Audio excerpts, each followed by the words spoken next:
اعوذ باللہ من الشیطان الرجیم بسم اللہ الرحمن الرحیم یا ایہا الذین آمنوا یا اے الذین لوگو آمنوا اے ایمان والو استجیبو جواب دو لبیک کہو للہ اللہ کے لیے و رسولہ اور اس کے رسول کے لیے.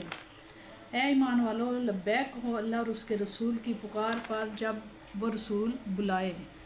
اذا جب دعا بلائے تمہیں جب تمہیں بلائے لما جب یحییکم اس امر کی طرف جو زندہ کرتا ہے تمہیں.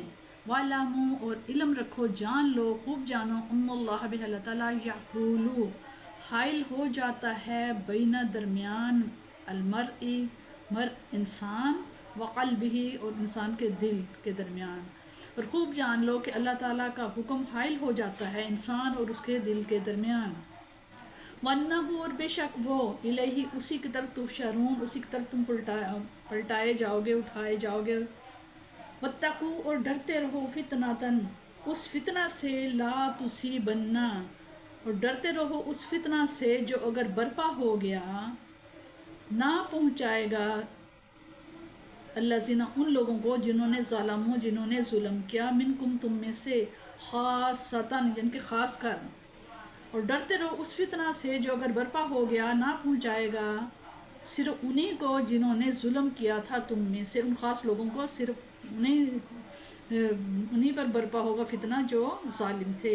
وَاعْلَمُوا اور جان لو ان اللہ بے شک اللہ تعالیٰ شدید العقاب شدید سخت عذاب دینے والا ہے. وَاذْكُرُوا اور یاد کرو اس جب کہ انتم تم تھے قلیل جب کہ تمہاری تعداد کم تھی تم کم تھے مستضعفون اور بے بس تھے. ضعفا ضعیف سے نکلا کمزور تھے یا بے بس تھے. فی الارض زمین میں اور یاد کرو جب تم تھوڑے تھے کمزور اور بے بس سمجھے جاتے تھے ملک میں زمین میں تخافون اور ڈرتے رہتے تھے ان یتخطفاکم کہ یتخطفا اچک نہ لے جائیں تمہیں الناس یہ لوگ. فآواکم پھر اللہ نے تمہیں کیا دی پناہ دی. وأیدکم یعنی کہ تمہارے ید ہاتھ ایدکم تمہارے ہاتھوں کو یعنی کہ طاقت بخشی بنصرہ اپنی مدد سے. ورزقکم اور رزق دیا تمہیں من الطیبات پاکیزہ اور تمہیں پاکیزہ چیزیں بھی دیں. لعل شاید تم تشکرون شاید کہ تم شکر گزار بندے بن جاؤ. اللہ تعالیٰ اور اس کے رسول صلی اللہ علیہ وسلم کی اطاعت کا مقرر حکم دینے کے بعد اس کی حکمت بھی بیان فرما دی کہ اللہ تعالیٰ کا محبوب رسول صلی اللہ علیہ وسلم جس چیز کی طرف تمہیں دعوت دے رہا ہے وہ تمہارے مردہ دلوں کو زندہ کرنے والی اور تمہاری جاں بلب روحوں کو تازگی و نشاط عطا فرمانے والی ہے. ہر بات میں سنتے نبی کی اطاعت سے دل زندہ ہوتا ہے اور اس کی نافرمانی سے دل مردہ ہو جاتا ہے. اللہ تعالیٰ ہمیں توفیق بخشے کہ ہم اس طوفان خیز دور میں اپنے چراغ ایمان کو روشن رکھ سکیں اور اطاعت حبیب خدا سے اپنے مردہ دلوں کو زندہ کر سکیں. حضرت ابی سعید بن اللہ فرماتے ہیں کہ میں نماز پڑھ رہا تھا کہ رسول کریم صلی اللہ علیہ وسلم نے مجھے یاد فرمایا. نماز ختم ہونے کے بعد میں حاضر ہوا اور عرض کی اے حبیب صلی اللہ علیہ وسلم اے حبیب اللہ. جب حضور صلی اللہ علیہ وسلم نے اس غلام کو یاد فرمایا میں نماز پڑھ رہا تھا اب فارغ ہو کر حاضر بارگاہ ہو گیا ہوں.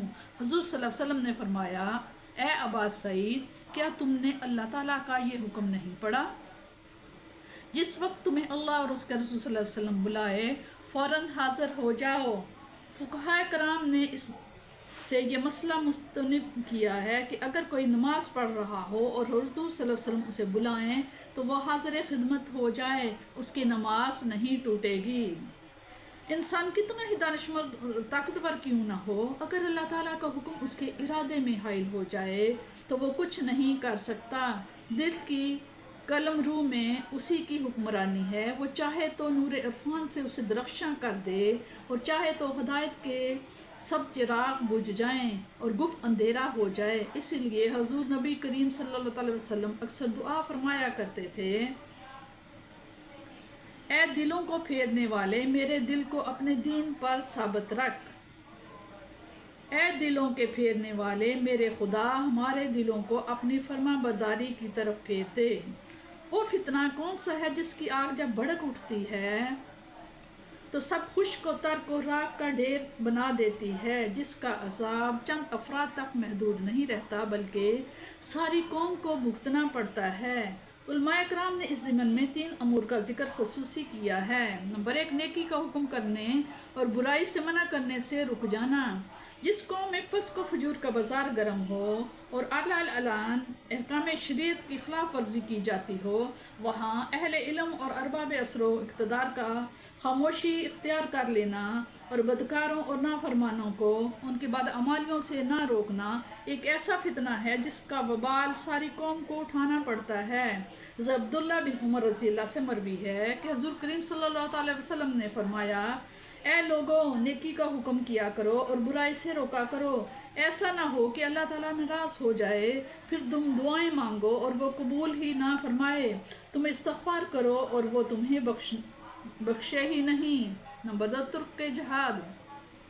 جب کوئی قوم جہاد چھوڑ دیتی ہے اور اللہ کی راہ میں جان دینے سے اسے زندگی زیادہ عزیز معلوم ہوتی ہے تو ساری قوم کو ذلت و غلامی کی بیڑیاں پہنا دی جاتی ہیں۔ میدان جہاد سے فائز علماء کرام نے ان 3 امور کو بطور مثال ذکر فرمایا ہے۔